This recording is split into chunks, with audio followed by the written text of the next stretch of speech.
La cinquième partie, désintégration du fer, est 59. Donc tu as fait toute al-hadid 59. Le fer Fe 2659 est radioactif β-. On dispose à l'instant T0 égale à 0 d'un échantillon de fer Fe d'activité à 0. Chaque 10 jours, on mesure l'activité A2T de cet échantillon. On remarque que A2T sur A2T plus 10 est égal à 1,17, avec T exprimé en jours. Donné, la loi de décroissance radioactive s'écrit n de T égale à n0 exponentielle moins lambda T, ln de 1,17 est égal à 0,167. الحديد Fe 2659 إشعاعي النشاط بيتا-. نتوفر في اللحظة T0 كتساوي 0 على عينة من الحديد نشاطها الإشعاعي A0، يعني عند اللحظة T كتساوي 0 نشاط هاد العينة كيكون هو A0. كل 10 أيام نحسب قيمة النشاط A2T لهذه العينة. نلاحظ أن A2T على A2T بلس 10، يعني إلا حسبنا النشاط في لحظة T كيف ما كانت على النشاط ديال العينة ولكن بعد مرور 10 أيام، هذيك T زائد 10، يعني بعد مرور 10 أيام من هذيك اللحظة T، فهاد القيمة ثابتة كيف ما كانت اللحظة T، كتعطيني 1.17. هنا افيك تي هنايا يعني اكسبريمي اون جور، يعني معبر عنها بالايام. اذا معطيات قانون التناقص الاشعاعي ان دو تي كتساوي ان زيرو ليكسبونسيالمون لوندا تي، افيك لوندا هي لا كونستونت راديو اكتيف ثابتة النشاط الاشعاعي، ثم عطيني القيمة ديال الان 1.17 اللي هي 0.157. السؤال الاول، لو نوايو فيس فورمي لور دو سيت ديزانتيغراسيون اي، اذا مطلوب مننا نحدو النواة المتولدة عن هذا التفتت. إذا كيفاش يمكن لنا نعرفو النواة؟ انطلاقا من يعني النوعية أولا من النشاط الإشعاعي. نوع النشاط الإشعاعي اللي هو بيتا-. كيفما كنعرفو إكس إلا وقع لها بيتا-، شنو غتعطيني؟ دونك إكس أ زد تعطيني إيكغيك زد موان زان أ بلوس ان إلكترون. Alors هنا عندنا لو فيغ اف او 2659، إذا شنو غادي يعطيني؟ غادي يعطيني اف او 5 ماشي اف او، المهم إيكغيك 2559. إذا غادي نشوفو في لي شوا فين هو لو نوايو اللي فيه 2559. عندنا ان سول اللي هو ام ان 2559، لو شوا بي. ماشي مشكل نعرف، ماشي مهم نعرف السمية لأنه عطيني هنا ان سول نوايو اللي فيه هاد لو نومبر دو بروتون اي لو نومبر دو نوايو، دونك غادي نختارو لو شوا بي. لا دوزيام كيسيون، لا فالور دو لا كونستونت راديوأكتيف دو فير اف او اي، دونك مطلوب منا لوندا، القيمة ديال لا كونستونت راديوأكتيف ثابتة النشاط الإشعاعي. الو هنايا هذا هو السؤال الثاني وهو السؤال اللي يبقى، وهنا عندي واحد المعطى اللي هو ا دو تي على ا دو تي بلس 10. كيفاش يمكن لي نستغل هذا؟ وعطيني كذلك قانون التناقص الإشعاعي. إذن شنو ممكن ندير؟ أول حاجة غادي نحدد قانون التناقص الإشعاعي ولكن بدلالة النشاط الإشعاعي اون فونكسيون دو أ. كنعرفو بلي أ كتساوي ا دو تي كتساوي لوندا فو ان دو تي، يعني كتساوي لوندا ان دو تي. شنو هي ان زيرو في ليكسبونسيال ناقص لوندا تي، وهاد لوندا في ان زيرو شنو هي ا زيرو، دونك ا زيرو في ليكسبونسيال مون لوندا تي. هنا بحال درنا اون ديمونستراسيون، نتوما في الدرس عندكم بلي ا دو تي كتساوي ا زيرو ليكسبونسيال مون لوندا تي، هادي يعني معروفة. غادي نحاول نشوف هاد ا دو تي على ا دو تي بلس 10، نمشي نحسبها. نحسب ا دو تي على ا دو تي بلس 10. بطبيعة الحال بما انه معطينا ليا هنايا فخاصني نمشي نحسبها، هادي فكرة بديهية. ا دو تي هي ا زيرو ليكسبونسيال مون لوندا تي، و ا دو تي بلس 10 يعني غادي نجي لهاد لا لوا دو ديكروسونس راديو اكتيف، قانون التناقص الإشعاعي اللي فيه النشاط الإشعاعي، وغادي نعوض تي بالتي زائد 10. الوغ غتبقى ا زيرو في ليكسبونسيال موان لوندا في تي زائد 10. دونك ا زيرو ليكسبونسيال موان لوندا تي على ا زيرو ليكسبونسيال موان لوندا تي زائد ولا ناقص لوندا في 10. متفقين؟ هاد ناقص ممكن نفرق هاد ليكسبونسيال بهاد الطريقة، في ليكسبونسيال موان لوندا في 10 ناقص 10 لوندا. اختزلو هادي مع هادي، شنو غتبقى عندي؟ واحد على ليكسبونسيال ناقص 10 في لوندا اللي هي ليكسبونسيال 10 لوندا. ومن جهة أخرى كيف ما كنعرفو قالوا لي أنها كتساوي 1.17. إذا ممكن نخرجو هنا لوندا. هادي معادلة غادي ندخلو الألان في الجهات بجوج، تبقى عندي 10 في لوندا كتساوي الألان ديال 1.17. إي دونك لوندا شنو كتساوي؟ هي الألان ديال 1.17 مقسومة على 10. هاد الألان راه عاطينو ليا شنو كيساوي 0.157. 0.157 مقسومة على 10. إي دونك شحال غتبقى عندي هادي؟ هي 0.0157. بالنسبة للونيتي هنا مهمة، هذا سؤال اللي مهم أنني نكمل فيه الحساب ونعرف لونيتي. علاش؟ إلا شفنا لي شوا كلهم فيهم هاديك 1.57. إذا شفنا أسئلة أخرى اللي ماشي مهم أنني نكمل الحساب، يعني كنشوف غير الأرقام الأولين وكنتعرف على الجواب. هذا السؤال اللي ضروري خاصني نكمل الحساب ونحدد لي زونيتي باش نعرف فين هو لو بون شوا. كيفاش غادي نعرفو هنايا؟ غادي نرجعو لهاد العلاقة هادي، لوندا كتساوي ألان 1.17 على 10. هاد ألان 1.17 بدون وحدة. علاش؟ لأنه إلا رجعنا لهاد 1.17 اشنو هي؟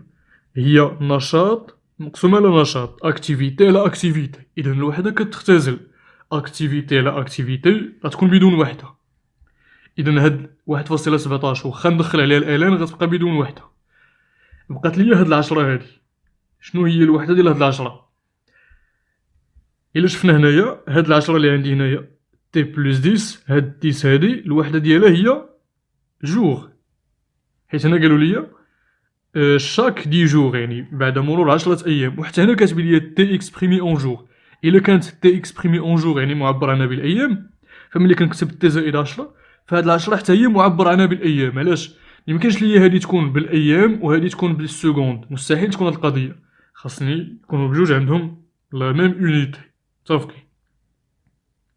إذا هاد العشرة هادي الوحدة ديالها هي الجوغ، إذا غادي نزيدها هنايا، وبالتالي هاد الجوغ إلا طلعت الفوق تولي جوغ موانزا. جوغ موانزا.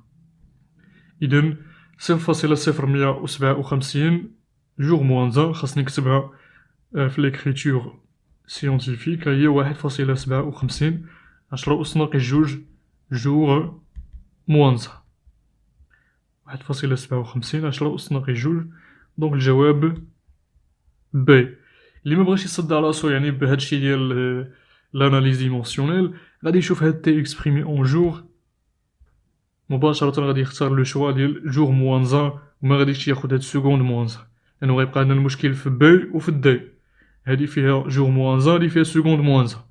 فاش غادي يشوف هنايا بلي كيسينياليو لينا اشاك فوا بلي تي اكسبريمي اون جوغ، فغادي ناخدو حتى لوندا بجوغ موانزا، وبالتالي لو بون شوا et la réponse B. Des intégrations successives du bismuth 212. Le noyau de bismuth 200 Bi 83-212 est radioactif. L'écriture suivante donne deux des intégrations successives de ce noyau. Alors Bi 83-212 se transforme à travers une première désintégration en PO Z1 212 et à travers une deuxième transformation alpha de type alpha en PB 82A2. Donc نواة البيزموث BI 83212 إشعاعية نشاط. الكتابة التالية تعطي تفتتين متتاليين لهذه النواة. alors من BI 83212 كنحصلو على بي او زد ان 212 خلال واحد نشاط إشعاعي معين اللي سميناه واحد، ما عارفين شنو هو لو تيب ديالو. ثم من بي او زد ان 212 عندنا هنا نشاط إشعاعي ألفا، حصلنا على بي بي 82 أ 2. السؤال الأول أولا السؤال اللي تيطلب مني le type de la désintégration 1 et les valeurs de Z1 et A2. Donc, بغينا نوعية النشاط واحد، واش ألفا واش بيتا بلس واش بيتا موان، et les valeurs قيم Z1 و A2. شنو هما المعطيات اللي عندنا اللي ممكن نستغلوهم؟ هي أنه هاد التحول هذا هو تحول ألفا، كيف ما كنعرفو في التحول ألفا إكس زد شنو كتعطيني؟ الهيليوم جوج ربعة، ثم هنايا إيكغيك زد موان دو موان كاتر، يعني العدد ديال لي بروتون كينقص بجوج والعدد ديال لي نوايو كينقص بربعة. إذا هنايا عندنا 82. إذا هاد زد شحال كيساوي؟ علما أنه زد نقصنا منها جوج باش ولات 82. إذا شنو هي هادي؟ غتكون هي 84. بالنسبة ل A2 كانت عندنا 212، إذا A2 هي 212 ناقص 4 اللي هي 208.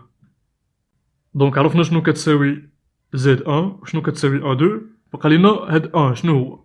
حيت دابا عرفنا شنو هي بي او كاملة، عرفنا ليها لو نومبر دو بروتون وعرفنا حتى لو نومبر دو نوايو. ديجا لو نومبر دو نوايو عندنا، عرفنا لو نومبر دو بروتون، يعني يمكن لينا نتعرفو على لو تيب دو لا بروميير ديزانتيغراسيون. دونك لو نومبر دو بروتون من 83 اوغمونت ل 84. إذا هنا عندنا بيتا موان، ولكن بيتا موان عندنا دو شوا، خصنا نتحققو حتى من زد إي A2.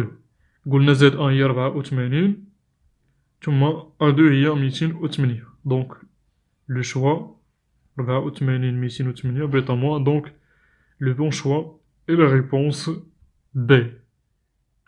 Étude d'un échantillon radioactif.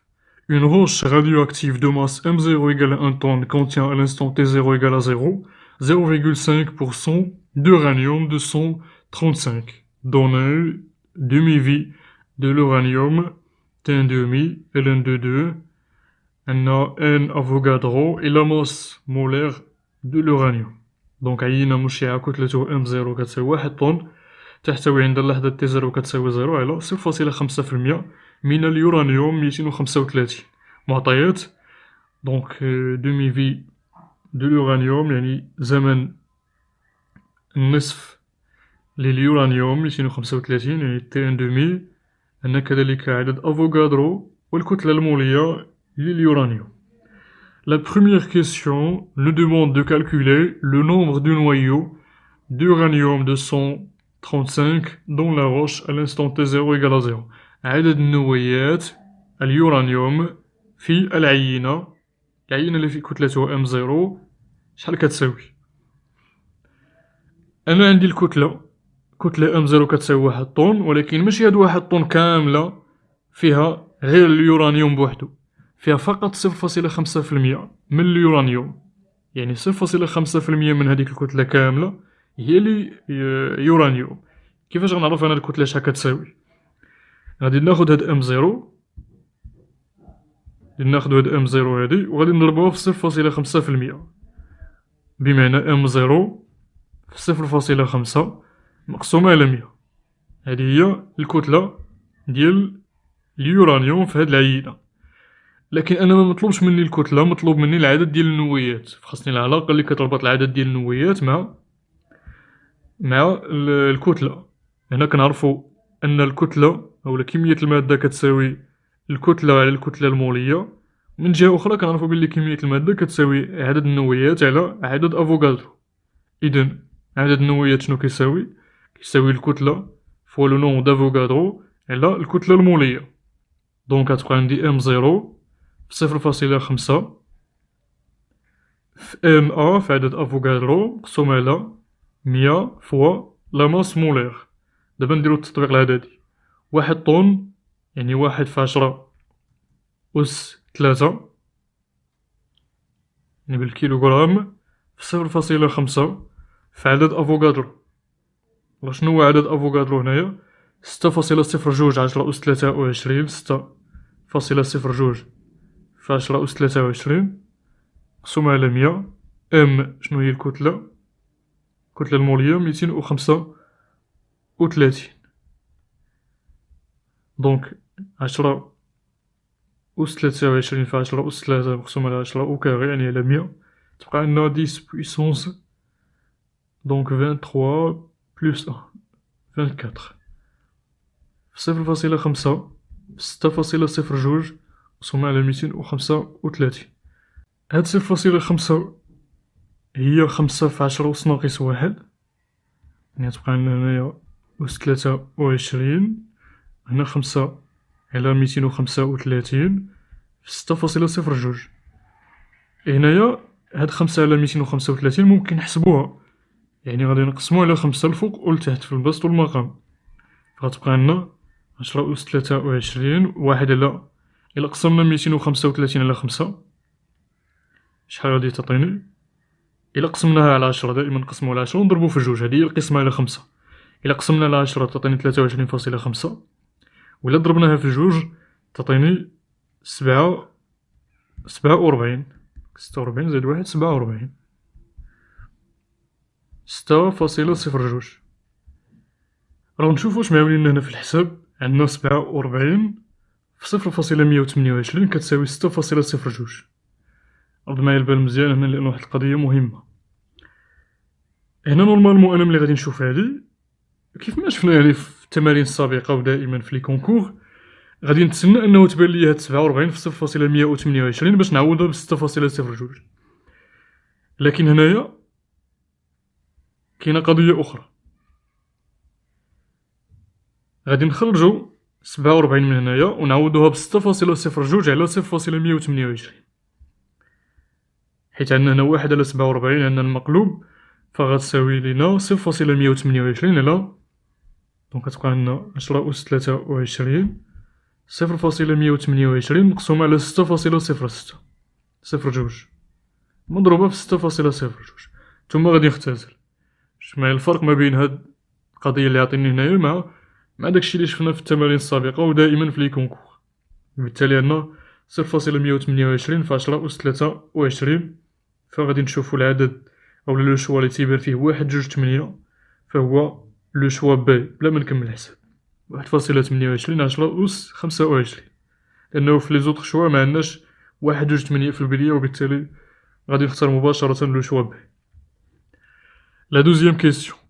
L'activité à zéro de l'uranium 235 dans la roche à l'instant T0. هنا مطلوب مني نحسب النشاط عند اللحظة T0 كتساوي 0، النشاط الإشعاعي. إذا العلاقة اللي كنعرفو ما بين النشاط وعدد النويات هذه علاقة معروفة. دونك اشنو كيساوي النشاط أ؟ كيساوي لوندا في ان. وشنو كتساوي لوندا كيف ما كنعرفو؟ كتساوي ال ان دو دو على تي ان دومي، لأنو عاطيني هنا تي ان دومي زمن النصف، وبالتالي شنو كتساوي أ زيرو؟ كتساوي لوندا في ان زيرو اللي هي ال ان دو دو مقسوم على تي ان دومي مضروبة في ان زيرو. ال ان دو دو راه عاطينا لي شحال كتساوي، هي 0.7. تي ان دومي شحال كتساوي؟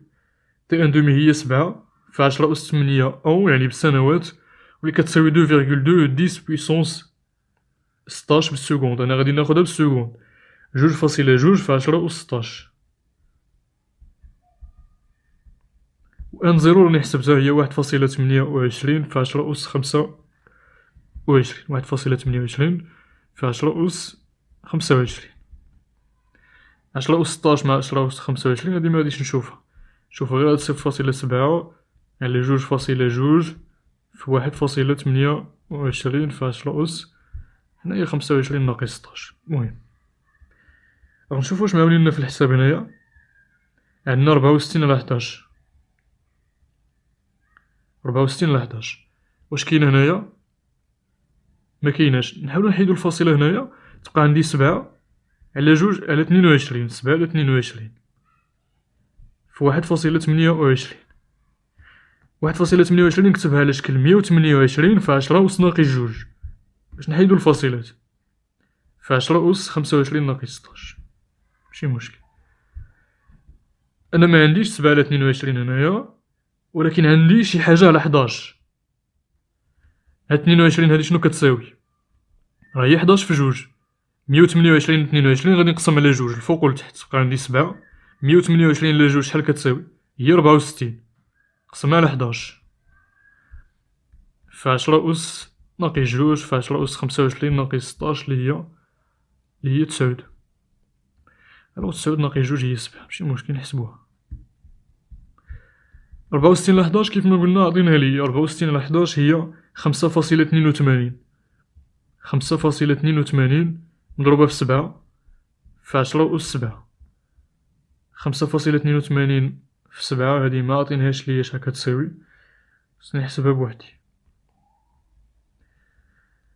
كيفاش نحسبو هاد 5.82 مضروبة في 7؟ كتساوي 5 في 7 زائد 0.82 في 7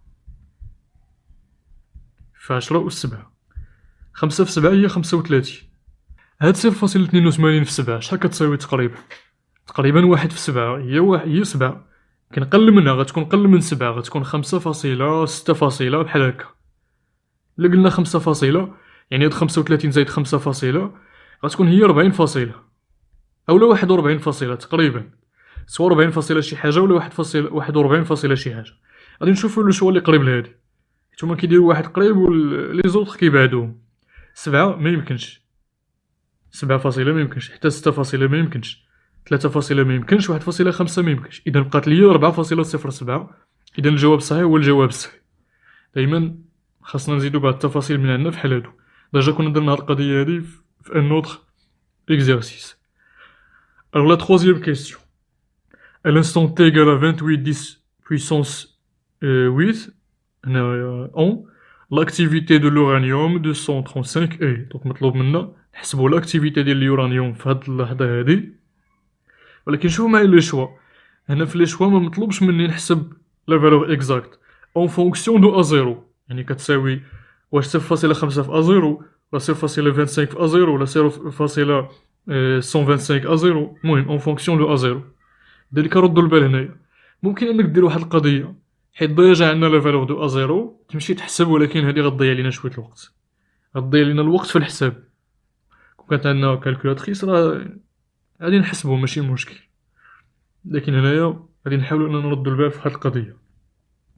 نمشيو نطبقو الطريقه هي اننا نستعملو لا لوا دو ديكروسونس راديو اكتيف، قانون التناقص الاشعاعي اللي هو ا دو تي كتساوي A0 في ليكسبونسيال موا لوندا تي.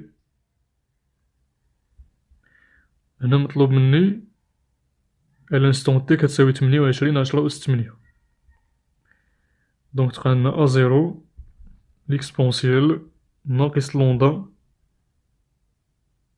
قلنا شحال 28 10 أس 8. دونك بالنسبة للوندا ما عنديش، ولكن عندي اون فونكسيون عندي تي ان دومي A0 في ليكسبونسيال ناقص لوندا هي ln دو 2 سور تي ان دومي. ديجا تي ان دومي عندي، لكن تي ان دومي لي غادي ناخد واش لي بالسكوند اولا بليزون. غادي ناخد تي ان دومي بليزون لانه هنا ديجا تي خديتها بليزون، وبالتالي غادي يكون عندنا اختزالات. دونك 2,2 فوا 10 بويسونس 16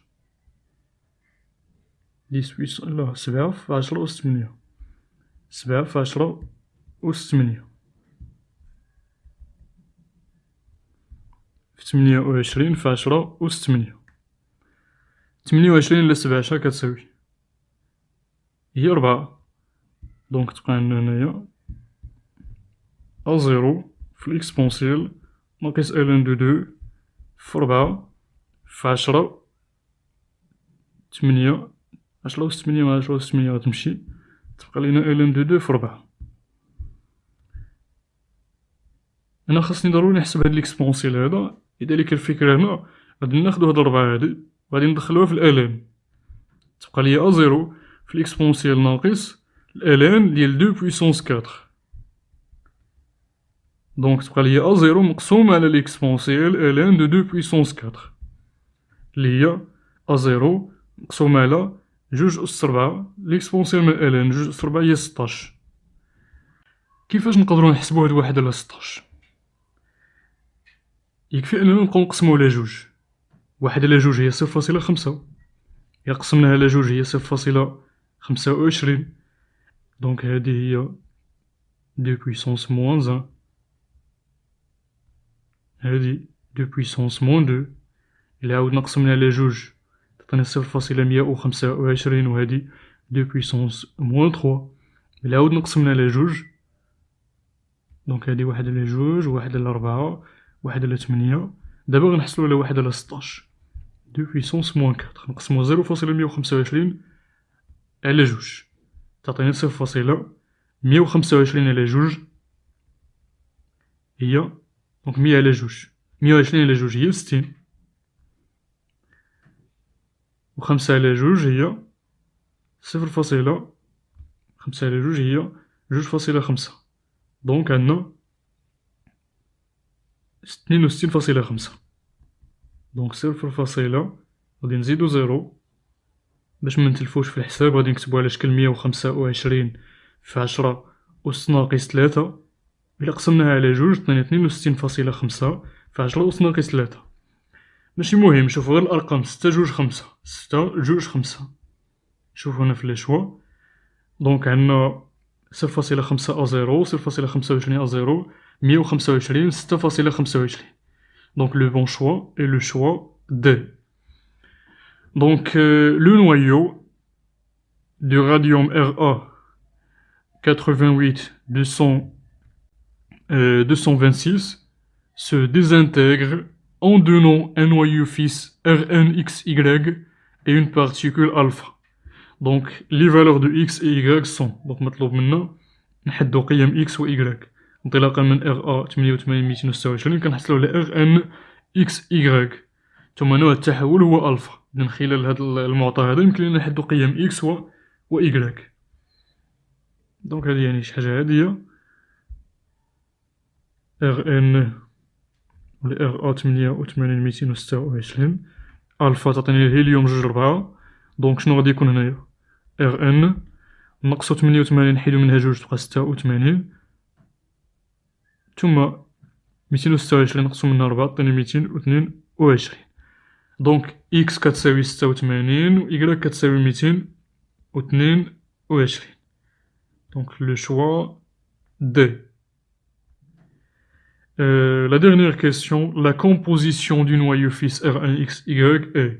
دونك مطلوب منا العدد ديال لي بروتون والعدد ديال لي نوترون، عدد البروتونات وعدد النوترونات بالنسبة لهاد RnXY.